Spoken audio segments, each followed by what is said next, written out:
সুন্দরী নাকি ধূর্ত রাজনীতিক? আলেকজান্দ্রিয়ার নীল নদীর তীরে যার ইশারায় কাঁপত গোটা রোমান সাম্রাজ্য। 2000 বছর পার হয়ে গেলেও যার রূপ আর রহস্য নিয়ে আজও চলছে বিতর্ক। তিনিই ক্লিওপেট্রা। কিন্তু আমরা তাকে যেভাবে চিনি, তিনি কি আসলেই তেমন ছিলেন? চলুন আজ ইতিহাসের ধুলো ছড়িয়ে জেনে নেই এই মহিষীর রানীর আসল সত্যিটা। সৌন্দর্যের মিথ বনাম বাস্তবতা। ক্লিওপেট্রা মানে আমাদের চোখে ভাসে অসম্ভব সুন্দর কোনো চেহারা, কিন্তু আশ্চর্যের বিষয় হলো সেই সময়ে মুদ্রায় ক্লিওপেট্রার যে ছবি পাওয়া যায় তাতে তার নাক ছিল বেশ লম্বা এবং চেহারা ছিল সাধারণ। তবে তার আসল শক্তি ছিল তার কণ্ঠস্বর এবং বুদ্ধিমত্তা। তিনি প্রায় 9টি ভাষায় কথা বলতে পারতেন। গণিত থেকে দর্শন সব বিষয়ে ছিল তার অগাধ পাণ্ডিত্য।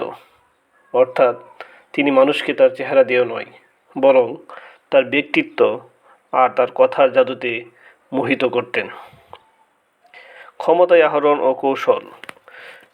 ক্লিওপেট্রা যখন ক্ষমতায় আসেন তখন মিশরের অবস্থা ছিল টালমাটাল। নিজের ভাইদের সাথে লড়াই করে টিকে থাকতে হয়েছিল তাকে। ঠিক সেই সময় তার জীবনে আসেন রোমান সম্রাট জুলিয়াস সিজার। শোনা যায় সিজারের প্রাসাদে নিজেকে একটি কার্পেটের ভেতর লুকিয়ে পাচার করেছিলেন ক্লিওপেট্রা। কার্পেট খুলতে বেরিয়ে এলেন মিশরের রানী। সিজার তার এই সাহসিকতায় মুগ্ধ হয়ে যান এবং ক্লিওপেট্রাকে সিংহাসন ফিরে পেতে সাহায্য করেন। মার্ক অ্যান্টনি এবং ট্র্যাজেডি। সিজারের মৃত্যুর পর ক্লিওপেট্রার জীবনে আসেন আরেক রোমান শক্তিশালী নেতা, মার্ক অ্যান্টনি। তাদের প্রেম এবং রাজনৈতিক মিত্রতা রোমকে ভাবিয়ে তুলেছিল।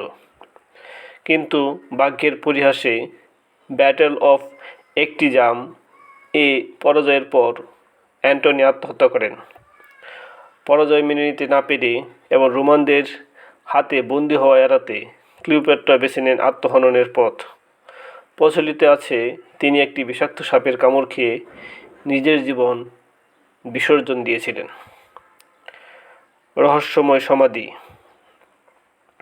ক্লিওপেট্রা মারা গেছেন আজ থেকে 1000 বছর আগে, কিন্তু আজও তার সমাধি কোথায় তা কেউ জানে না। প্রত্নতাত্ত্বিকরা আজও খুঁজে চলেছেন নীল নদীর তীরে সেই রহস্যময় কবর। তার মৃত্যু আর জীবন আজও এক অমীমাংসিত দাদা। ক্লিওপেট্রা কেবল একজন রানী ছিলেন না, তিনি ছিলেন একজন দক্ষ কূটনীতিক ও ইতিহাসের অন্যতম শক্তিশালী নারী শাসক।